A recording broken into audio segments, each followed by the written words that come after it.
pembicara selanjutnya, ini pembicara kita yang kedua yang ya kami yakin tidak kurang menarik, bahkan sama menariknya, yaitu akan memaparkan hal-hal yang akhir-akhir ini menjadi pembicaraan banyak para ibu nih, terutama kadang-kadang malah ada yang sempat menjadi viral di media massa. Ini sama sekali bukan tentang film yang itu, yang sedang viral itu, tapi perkara ini jauh lebih penting bagi kita, insya Allah ya, terutama buat ibu-ibu yang menghadapi anak-anak yang harus sekolah jarak jauh. Ini saya pernah mendengar beberapa ibu bilang sekolah jarak jauh itu bikin ibu-ibu bertanduk. Tapi apakah harus seperti itu? Sepertinya tidak, tapi nanti akan dijelaskan bagaimana sih sebaiknya kita memahami psikologi anak-anak sekolah di masa pandemi. Yang akan memaparkan adalah pakar di bidang pendidikan, yaitu Ustadz Karim Santoso. Sebelumnya kami sampaikan selamat datang kepada Ustadz Karim atau Bapak Dr. Haji Karim Santoso MSI.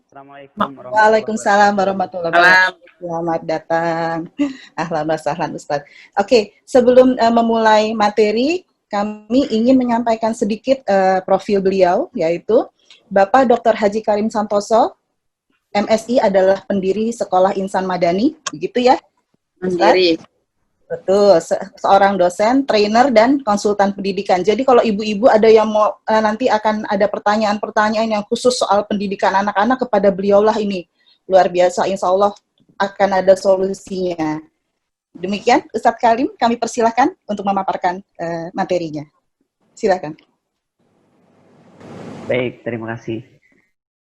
Bismillahirrahmanirrahim. Assalamualaikum warahmatullahi wabarakatuh. Salam. Waalaikumsalam warahmatullahi wabarakatuh. Alhamdulillah rabbil alamin wa bihi nasta'in ala umuri dunya waddin wassalatu wassalamu ala asyrafil anbiya'i wal mursalin sayyidina wa maulana Muhammadin wa ala alihi wa sahbihi. Wa qala ta'ala fil Qur'anil Karim a'udzu billahi minasyaitonir rajim. Bismillahirrahmanirrahim. Ya ayyuhalladzina amanu wal tanzur nafsum ma qaddamat lighad wattaqullah innallaha khabirum bima ta'malun. Sadaqallahul azim. Rabbi shrah li sadri wa yassir li amri wahlul 'uqdatam min lisani yafqahu qawli. Asbahna wa asbahal mulku lillahi walhamdulillahi la syarikalah la ilaha illa huwa wa ilaihin nusyur. Alhamdulillahirabbil alamin. Ibu-ibu dan bapak-bapak jika ada, sepertinya ibu-ibu semua ya. Ya, mbak-mbak, rekan-rekan, khususnya para pengurus Alpin DKI Jakarta, dan wabil khusus juga yang sama-sama kita muliakan, Ketua Alpin DKI Jakarta, Ibu Dr. Hajah Hazana MPD, beserta seluruh panitia dan seluruh pengurus ya. Saya pada pagi hari ini khususnya senang sekali, berbahagia, saya bersyukur ya, saya diundang gitu ya, merupakan ini satu kehormatan dari pengurus Alpin DKI Jakarta dalam diskusi sharing terkait dengan bagaimana mendampingi anak ya di masa pandemi ini. Mudah-mudahan acara ini senantiasa dalam berkah Allah Subhanahu wa taala. Seluruh panitia, seluruh pengurus juga yang hadir dalam Zoom meeting ini Allah berikan kesehatan, Allah limpahkan keberkahan ya. Pertama-tama saya juga mengucapkan sholawat, kita bersolawat, semoga sholawat ini Allah sampaikan kepada Rasulullah SAW sebagai qudwah hasanah kita, keluarga, sahabatnya, serta kita selaku umatnya. Baru saja kita mendengarkan pembicara yang utama tadi, Ustazah Dr. Aan Rohana, guru saya juga, guru kita semua. Luar biasa, banyak sekali inspirasi yang kita dapat dari beliau.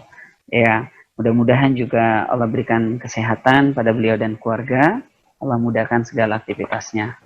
Ibu-ibu dan seluruh peserta terkait dengan pendampingan anak di masa pandemi ya. Sambil hostnya mempersiapkan slide ke materi slide yang kedua dan ketiga, berdampak ya, tadi sudah disampaikan juga oleh Ustazah Aan. Ada lebih banyak sekali terkait dengan masalah-masalah finansial. Ya, finansial. masalah keuangan gitu ya. Kemudian juga akan berkembang ke masalah-masalah ekonomi gitu ya. Nanti pemasukan, pengeluaran dan sebagainya, kemudian kebutuhan-kebutuhan. Kemudian juga masalah berdampak dari pandemi ini juga masalah-masalah sosial ya.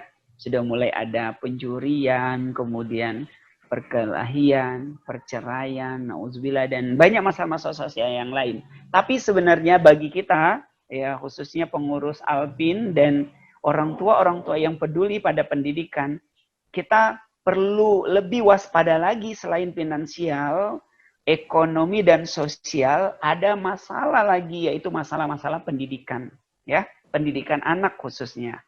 Nah, jadi kita fokus ini adalah masalah-masalah yang sangat strategis yang perlu kita antisipasi. Baik, terima kasih hostnya. Ini kita sudah lihat. Saya akan antar dari sebuah hadis ya. Dari sahabat Abdurrahman bin Abi Ya'la, dari sahabat Suhaib radhiyallahu an, Rasulullah sallallahu alaihi wasallam telah bersabda, sesungguhnya menakjubkan perkara orang iman, segala urusannya adalah baik. Ya, jadi semua urusan orang yang beriman itu baik. Nah, ini kita berangkat dari sebuah mindset. Ya, cara berpikir, cara pandang. Ya, nanti akan sampai kita ke barometer risiko dan beberapa tips ya bagi orang tua agar sukses gitu ya di masa pandemi ini khususnya. Jadi kita meluruskan dulu bagaimana cara kita berpikir, melihat sesuatu gitu ya. Karena terhadap satu masalah, ada yang mengatakan masalah, ada yang bilang nggak masalah gitu. Ada yang merasakan ini berat, ada yang merasakan ringan. Ada yang merasakan ini banyak hikmah. Nah, ini kan tergantung pemahaman orang dan cara berpikir masing-masing. Nah, di hadis ini menjadi kunci start kita dalam menghadapi seluruh permasalahan. Jadi, bagaimana agar seluruh urusan kita ini baik, segala urusan kita baik, kita harus memiliki sebuah pondasi yang kuat, yaitu keimanan. Ya, basicnya, dasarnya adalah keimanan. Nah, apa di dalam hadis ini? Jika orang-orang itu sudah beriman, jika dia mendapat berita yang baik, kabar yang baik, hal-hal yang dia sukai, hal-hal yang menyenangkan, membuat dia bahagia, maka dia bersyukur. Tidak, dia bersyukur pada Allah Subhanahu wa taala. Karena kebaikan itu akan menjadi hal yang positif, yang baik pada dirinya. Kebahagiaan itu menjadi hal yang baik pada dirinya jika dia bersyukur. Namun, jika dia menerima kabar yang tidak baik, dihadapkan dengan musibah, dengan challenge, dengan tantangan, dengan ujian, hari ini dan termasuk pandemi, maka dia bersabar. Bersabar ini pun menjadikan dia orang-orang yang baik. Jadi, nggak ada yang rugi ya, situasi apapun yang terjadi. Jadi kita cepat sekali beradaptasi, ya. Langsung normal gitu ya situasi apapun, karena kita sudah punya konsep syukur dan sabar gitu. Jadi kalau jadi orang kaya mendadak kita nggak kaget, jadi orang jadi pejabat mendadak nggak kaget, karena kita mensyukurinya ya, kita kembalikan kepada yang memberikannya. Begitupun juga ketika kita tiba-tiba mendapat ujian ya, kelaparan, rasa takut, kita bersabar, nggak kaget juga. Semuanya dalam kebaikan. Nah, ini mindset kita sehingga kita selalu berada dalam kebaikan dan kita akan menjadi orang yang sukses. Tapi tadi pondasinya adalah keimanan. Jadi segala yang terjadi dalam hidup kita ini pasti mengandung hikmah, termasuk pandemi COVID-19 ini. Ya, banyak hari ini orang berbicara tentang hikmah. Apa sih hikmah di balik pandemi COVID-19 ini? Dan banyak sekali kita dengarkan mereka terjadi sebuah kedekatan hati dalam keluarganya, kasih sayang. Ya, kemudian kebersamaan, banyak kita dengar, dan ternyata itu pendidikan keluarga tuh penting ya. Ya, banyak waktu lebih dekat gitu secara psikologis. Walaupun ya tidak menafikan banyak juga yang ada yang stres, kemudian semakin banyak berinteraksi juga nggak jelas programnya seperti apa. Bagaimana cara pandang kita, bagaimana kita mendesain dalam keluarga kita untuk mewujudkan hal-hal ini menjadi sebuah hikmah dan sebuah hal yang menjadi positif ya. Nah, bicara tentang keluarga ini penting, strategis banget gitu ya. ya, karena ini benteng pertama ya, pertahanan dari rumah, dari keluarga. Kita berharap ya semua keluarga kita Allah beri kebaikan dan Allah jaga sehingga mission statement keluarga kita. Salah satu ayat di dalam surat At-Tahrim, a'udzubillahi minasyaitonirrajim, an ahlikum naro. Bagaimana kita diperintahkan untuk peliharalah dirimu dan keluargamu dari api neraka. Jadi ini kesempatan banget, hikmah banget. Ya, saya dengar ada keluarga yang sebelumnya bisa jadi nggak pernah ada kegiatan olahraga bareng. Ya, sekarang ada olahraga bareng gitu ya. Ya, zikir bareng gitu. Kemudian makan bareng gitu ya. Kemudian belajar, berdiskusi, banyak waktu untuk mendengarkan harapan-harapan, keluhan yang dirasakan oleh anak-anak. Jadi, bagaimana kita menyusun strategi dan kegiatan di masa pandemi ini. Ya. Nah, ini juga terkait bagaimana sekolah, ya. Sekolah itu ya ada yang mengatakan penting, ada juga yang bilang nggak penting gitu ya. Ya, tergantung sejauh mana persepsi kita tentang sekolah. Tetapi pada dasarnya sekolah juga memberi dampak pengaruh penting bagi perkembangan anak-anak, terutama perkembangan sosial, ya. Kayak hari ini gitu ya, anak-anak bisa belajar online, PJJ, bisa mengakses berbagai informasi, tapi mereka ada hal yang kurang karena mereka ingin bertemu teman, ingin bermain bersama. Itulah bagian dari perkembangan sosial anak-anak.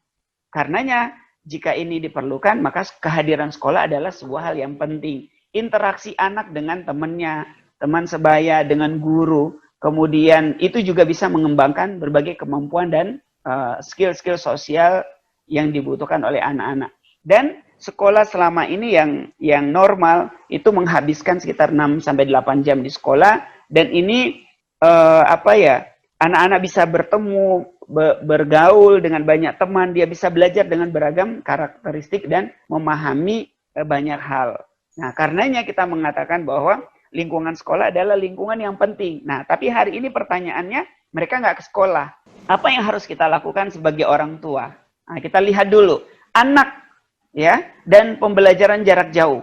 Nah, sebenarnya saat ini PJJ atau online pembelajaran jarak jauh itu juga bisa meningkatkan kemampuan kognitif bagi anak bila kita desain dengan baik, dengan bagus. Bisa ya meningkatkan keterampilan sosial ya dengan anak ya. Bisa kita bangun kegiatan-kegiatan di rumah. Dan ini juga menjadi challenge, menjadi tantangan bagi orang tua untuk menghadirkan pembelajaran yang menyenangkan di rumah ya. Yang sering kita dengar ungkapan baiti jannati. Pasti hari ini kita ingin menghadirkan pembelajaran yang menyenangkan di rumah. Nah, saya akan coba berikan 3 tips pada kesempatan yang singkat ini. Yang pertama, lanjut. Ya. Nah, sebelum tipsnya, ini masih ada orang tua dan PJJ. Kita jadikan sebuah tantangan, challenge gitu ya. Bagaimana mekanisme belajar di rumah beda gitu ya dengan di sekolah situasinya. Masih ada keluhan orang tua, menambah job baru, pekerjaan baru gitu ya. Nah, ini kita meluruskan dulu gitu ya. Ada orang tua yang kewalahan, kemudian pekerjaannya terlalu banyak karena pekerjaan orang tua juga di rumah memang nggak berkurang, ditambah lagi pekerjaan kantor yang dibawa ke rumah, ditambah lagi pekerjaan anak. Nah, kita kasih dengan berbagai macam challenge, tugas, tanggung jawab ini bagaimana agar mudah ya. Ya, kita mulai dengan sebuah persiapan mendampingi belajar di rumah, mendampingi anak-anak. Kita persiapkan tempat, ya. Kita persiapkan tempat. Misalnya ruangan yang kondusif, sirkulasi udara, pencahayaan. Bila perlu ada instrumen-instrumen musik, ya. Kalau saya misalnya kalau habis subuh saya langsung pasang murotal misalnya dari dari televisi ada misalnya langsung suara ngaji, suasana syahdu, ya. Kita buat ruangan yang terbuka gitu ya. Bila perlu kalau anak-anak capek duduk di bawah, kita belikan kursi gitu ya, kursi yang mobile, bisa muter gitu ya, agar mereka nyaman. Karena anak saya sekolah SMA sekarang, ya SMA negeri, baru masuk SMA negeri, belajarnya juga masih di rumah, PJJ, dan kegiatannya ini saya lihat cukup padat sekali gitu ya. Dia ikut banyak aktivitas sampai sore, sampai malam gitu. Dan keluhan di antara teman-temannya di sekolah sudah ada yang mulai sakit pinggang gitu ya. Nah, kemarin anak saya duduk di lantai belajar karena dia sudah mulai merasakan tidak nyaman, dia minta dibelikan kursi ya. Kita coba beli kursi yang murah gitu ya. Jadi bagaimana mempersiapkan ruangan ini dulu ya. Kemudian yang kedua mendapatkan lisensi, surat izin mengajar dari anak. Agar anak itu percaya, trust pada kita, ya, kita diberi izin untuk mendampinginya, kita mulai membangun. Pertama, membangun komunikasi yang efektif, yang nanti akan saya coba jelaskan dengan barometer resiko, rekening bank emosi, dan pause, tombol pause. Nah, dan yang terpenting lagi, bagaimana kita membekali diri kita dengan membangun relasi pada Allah Subhanahu wa Ta'ala. Jadi ada kekuatan ruh dari jiwa kita. Ketika kita ngomong itu pada anak itu, ya mereka bisa menerimanya dan mereka bisa meyakininya dan mereka bisa meresapi dan menjiwainya. Nah, saya fokus pada lisensi atau surat izin mengajar dari anak. Ya, ini saya coba di tiga tips. Ya, baik. Ini tips yang pertama.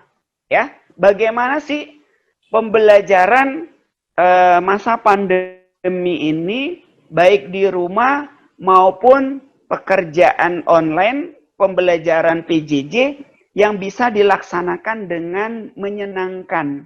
Pertama, tips yang saya coba berikan, sharing pada pagi hari ini, kita menggunakan teori barometer resiko. Apa sih teori barometer resiko ini? Ini ada 7 langkah yang bisa dipilih, dilakukan oleh orang tua di rumah. Sekarang kan muncul masalah, ya. Dan nggak ada di rumah yang nggak punya masalah, gitu ya. Pasti ada masalah. Sebenarnya masalah itu sudah menjadi fitrah, apalagi dalam agama kita. Karena Allah Subhanahu wa Ta'ala memang men-challenge kita gitu ya di dalam salah satu surat, ahasiban nasu ayyutsroku ayyakulu amanna wahum la yuftanun. Jadi nggak cukup bilang beriman sebelum mendapat ujian-ujian. Dan saya sering sampaikan kepada anak saya gitu ya. Saya bilang murid saya juga, pandemi ini challenge. Challenge tuh ya untuk kita naik level gitu, naik grade. Jadi kita nggak perlu takut, nggak perlu murung, nggak perlu sedih berkelanjutan. Mungkin sekilas ada rasa sedih karena hal yang baru, nggak bisa bertemu teman, jalan-jalan, main gitu ya. Waktu kumpul-kumpulnya nggak ada gitu ya. Hanya atau sesekali. Tapi ketika kita mengatakan paradigma kita, mindset kepada anak kita bahwa pandemi ini adalah challenge bagi kita, ini adalah masalah, bagaimana kita dituntut untuk mencari ide-ide ya, ide-ide yang keren, yang jitu, yang brilian, sehingga kita menjalaninya tetap bahagia. Nah, pertama kita gunakan barometer resiko. Barometer resiko ini orang tua bisa menggunakan teori ini jika menghadapi masalah pada anak atau pada keluarga. Ya, jadi ini menggunakan 7 tahapan. Jadi apa sih? Kita coba daftarkan list di rumah ya, ibu-ibu. Kita daftarkan list, daftar masalah. 1, masalahnya apa? 2, apa? 3, apa? 4, apa? Terus katakanlah ada 99 atau 100 masalah. Banyak bener ya. Misalnya apa? Anaknya malas bangun ya. Sholatnya ditunda-tunda. Pekerjaannya nggak dikerjakan. Terus apalagi sih masalah beda-beda. Ya, makin banyak anaknya bisa jadi masalahnya kan semakin banyak dan semakin kompleks. Nah, ditulis di data masalah-masalah itu, ya. Bahkan terhadap pasangan juga jika mau dimasukkan itu atau tetangga saudara masalahnya. Katakanlah ada 100 masalah. Kayaknya berat hidup kita ya menghadapi 100 masalah ini. Nah, untuk menjadikan masalah ini ringan, membuat kita bahagia, pertama ingat, semakin banyak masalah berarti kita semakin di-challenge gitu ya untuk naik level yang lebih tinggi. Nggak boleh lari dari masalah ini. Karena harus kita hadapi. Ketika kita lari, bukannya selesai, akan timbul masalah baru. Nah, untuk gampangnya, saya membuatkan tips. Dari 100 masalah ini, kita buatkan klasifikasi jadi 2. Ternyata, 2 masalah kita ini, 50 masuk masalah A, 50 masuk masalah B. Nah, ternyata cuma 2 masalahnya. Iya, sudah diklasifikasi, dikelompokkan. Pertama, kita masukkan kelompok masalah masalah personal, masalah individual. Yang kedua, masalah sosial, masalah yang berkaitan dengan orang lain. Jadi lihat, misalnya anak kita, dia bohong misalnya nggak jujur. Itu masalah diri dia sendiri atau ada kaitan dengan orang lain? Ada kaitan dengan orang lain, berarti masuk ke kelompok B, masalah sosial. Ya, terus dia misalnya malas mandi. Malas mandi ada hubungan nggak dengan orang lain? Ada kaitan nggak dengan orang lain? Kalau ada, sosial. Kalau enggak, dia sendiri yang rugi, masalah pribadi. Nah, ketika sudah terkumpul dua, ya, sebagai orang tua, fokus pada masalah-masalah sosial. Masalah-masalah pribadi kita abaikan dulu, tunda. Nggak terlalu penting. Sehingga, dalam keluarga kita tuh, ya cuma ada satu masalah sosial ini, gitu. Dan kita ringan, gampang, gitu. Nah, bagaimana kita melakukan terapi terhadap masalah-masalah ini? Kita kembali ke teori barometer resiko yang 7, ya. Mulai orang tua melakukan contoh, children see, children do. Dicontohin, ya. Kalau tadi masalahnya, misalnya masalah sosialnya, dia katakanlah nggak jujur. Kalau pergi biar dikasih izin, gimana caranya? Nah, kita kembali kepada orang tua, kita ngaca, kita jujur dulu, kita contohin, ya. Anak kita mau rajin baca buku, kita nggak bilang baca buku yang banyak, ya, karena kamu tuh pelajar. Ini masa kamu tuh harus banyak baca. Nggak begitu. Kalau contoh, bagaimana dia bangun tidur, dia lihat orang tua sedang baca, ya. Dia pulang dari main, dia pulang dari mana kegiatan, dia pulang lihat orang tua lagi baca. Memang sih di rumah kita buku banyak, ya, buku banyak banget gitu, berbaris, dirak-rak rapi. Tapi berapa kali anak lihat orang tua sedang baca buku itu? Jadi nggak perlu disuruh, perlihatkan, dan serius kita membaca gitu. Jadi kalau orang tua bilang, kalau ayah baca itu informasi dari handphone, nggak perlu baca buku. Nanti dia bilang juga, iya sama dong, saya juga. Ya, kalau baca informasi dari handphone gitu ya. Jadi, children see, children do. Berikan contoh. Mencuci piring gitu ya. Kemudian membuang sampah. Kemudian mengerjakan tugas. Kita sudah buatkan jadwal-jadwalnya. Nah, contoh ini berapa kali? Sholat gitu ya. Ada yang bilang, saya sudah ajarin anak saya sholat. Tapi kenapa ya dia kok sholatnya belum di awal waktu? Belum tepat. Nah, pertanyaannya, sudah dikasih contoh belum? Setiap sebelum azan maghrib, sebelum azan asar, sebelum azan isya, ibu-ibu dan bapak-bapak tuh sudah standby gitu loh. Jangan udah azan masih di kamar mandi, ditungguin gitu ya. Nah, coba dimajukan waktunya, didesain gitu. Nah, ini contoh. Contoh tuh berapa kali Pak Karim gitu ya. Saya sering menganalogikan seperti orang minum obat TBC gitu ya, obat paru.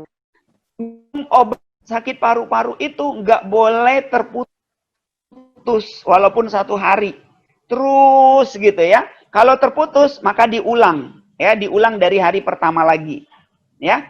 Analogi yang lain menyambung seperti rel kereta.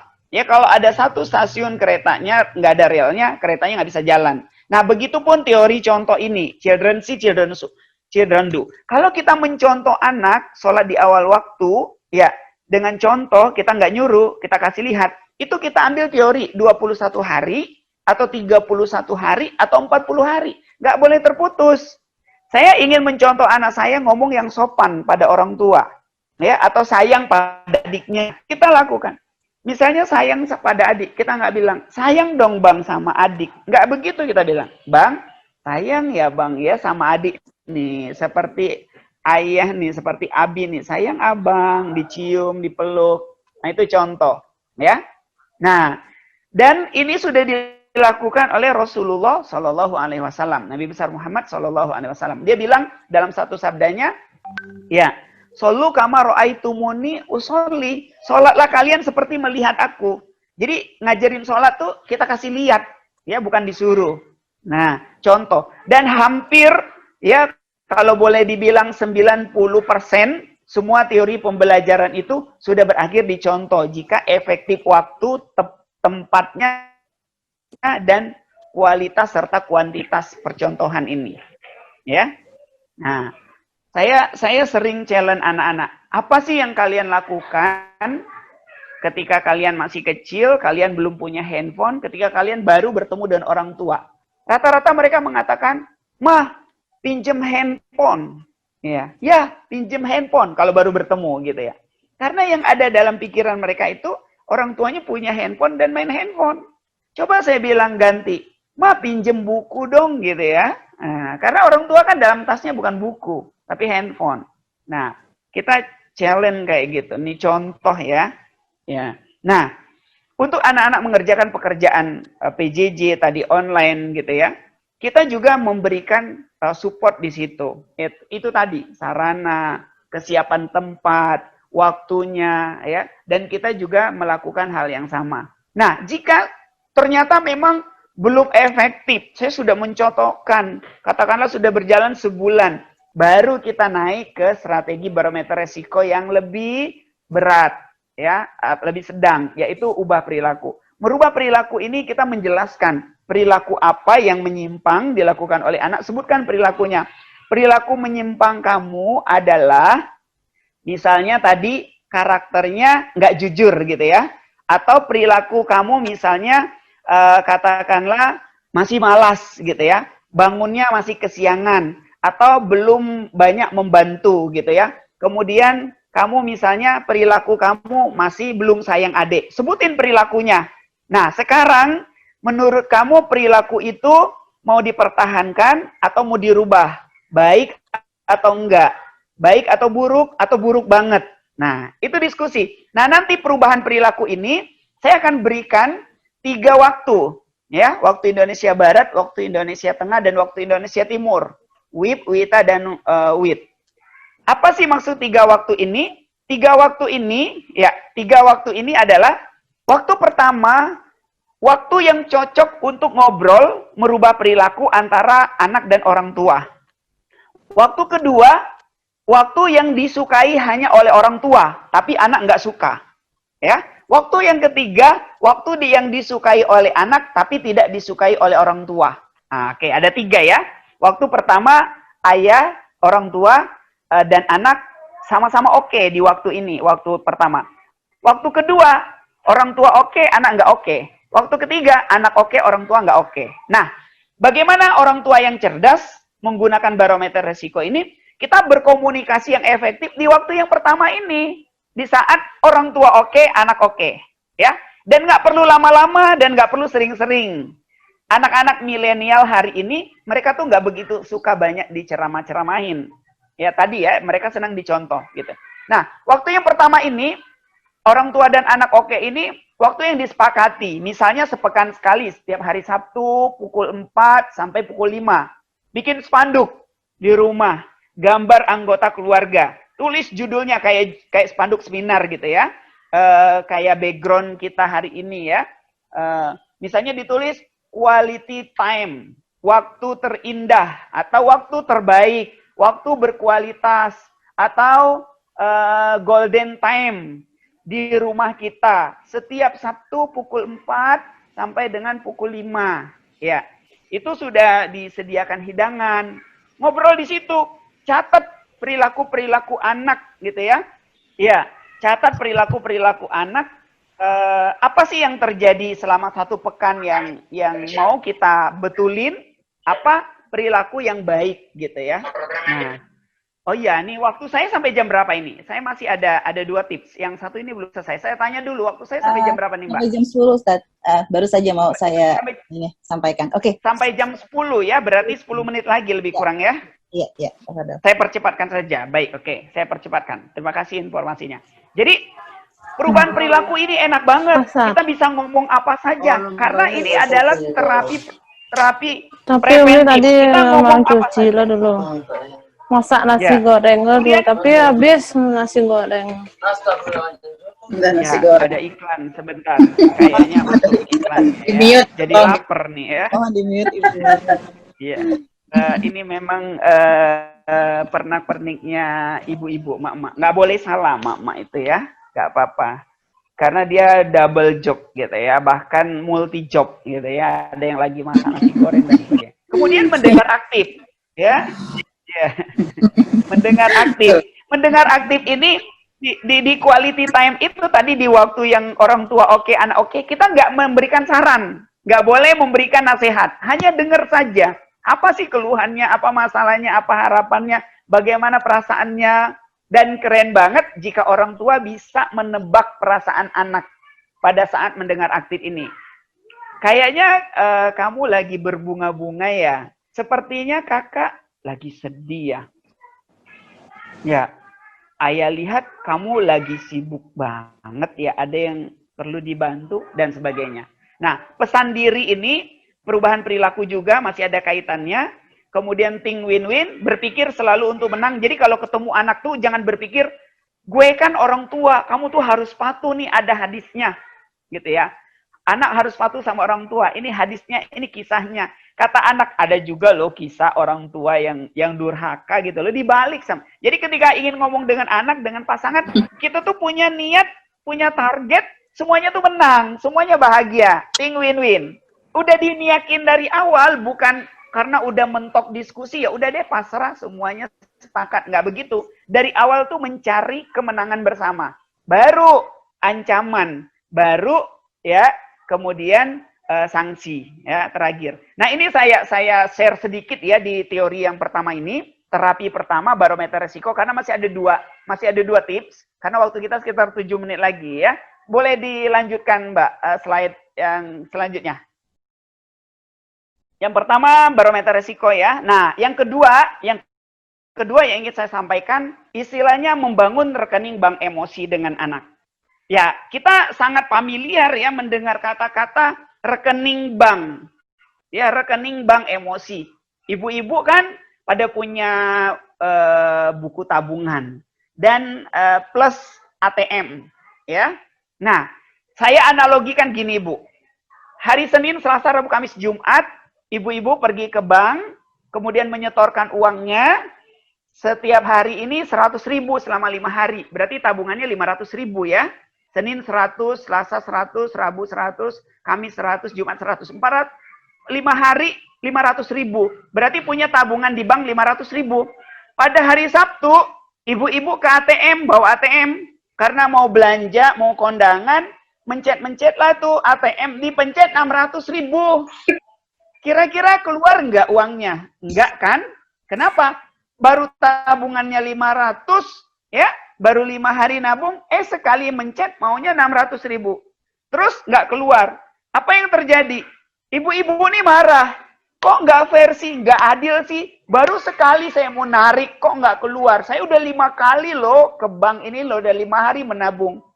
Ternyata itu nggak sebanding. 5 kali ke bank sama sekali narik tuh beda jumlahnya.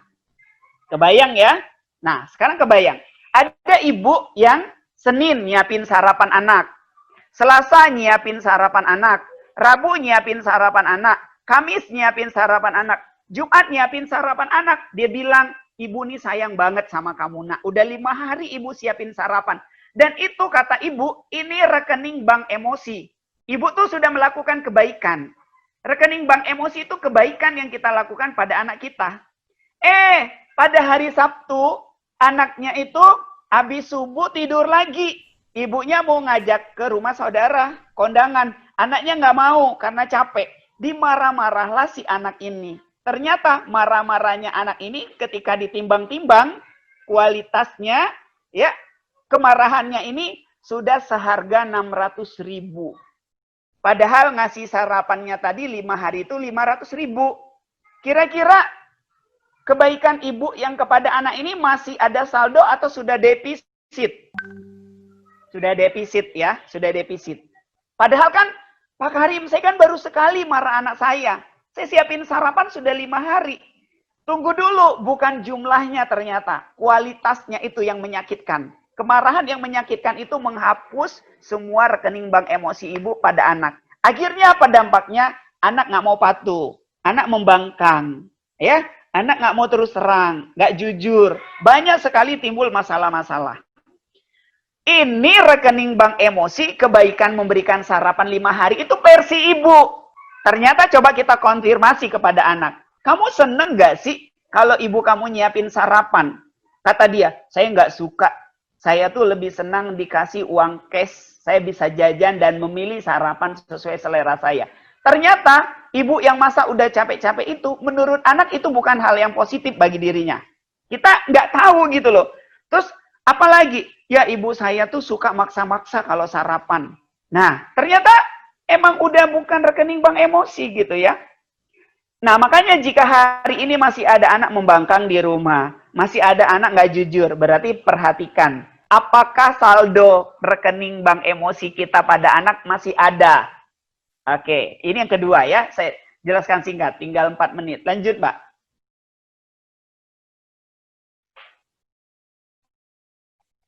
Halo?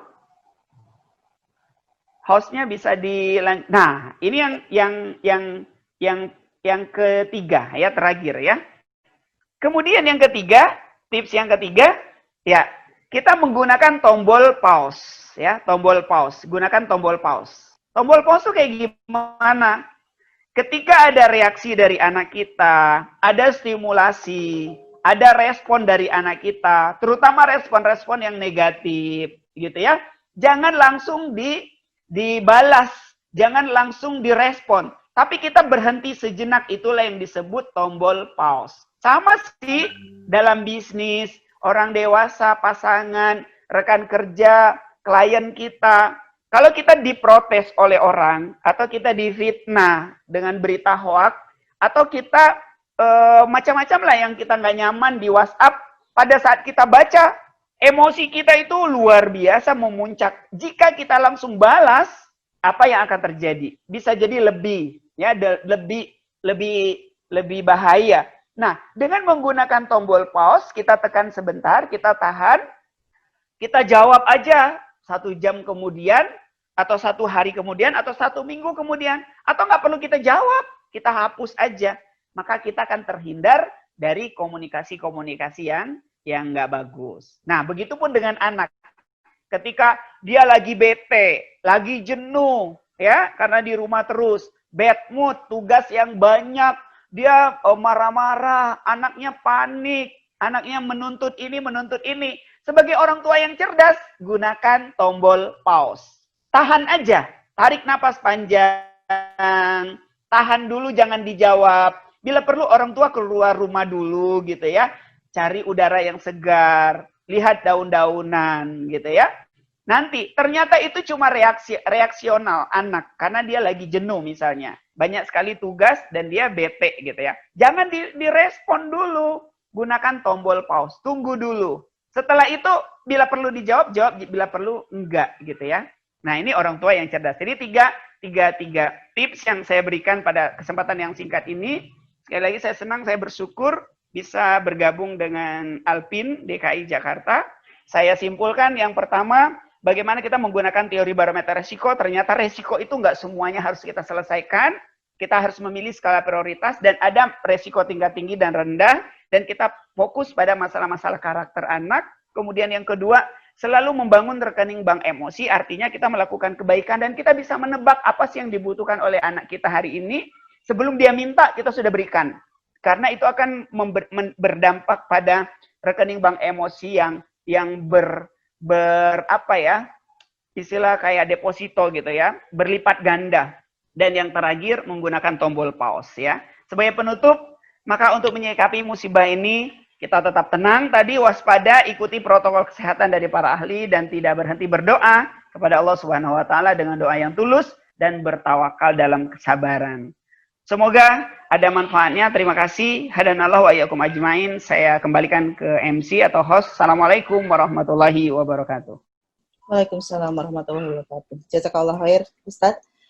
Tapi sebelum kami mohon untuk tetap berada di media online kita ini, karena sudah ada sebenarnya udah banyak banget Ustadz yang mau nanya gitu kan. Ada beberapa memberikan komentar, wah ini materinya mah daging semua gitu. Jadi mungkin Masya Allah ya, ini menarik sekali dan sepertinya bisa langsung kita pakai oleh para ibu-ibu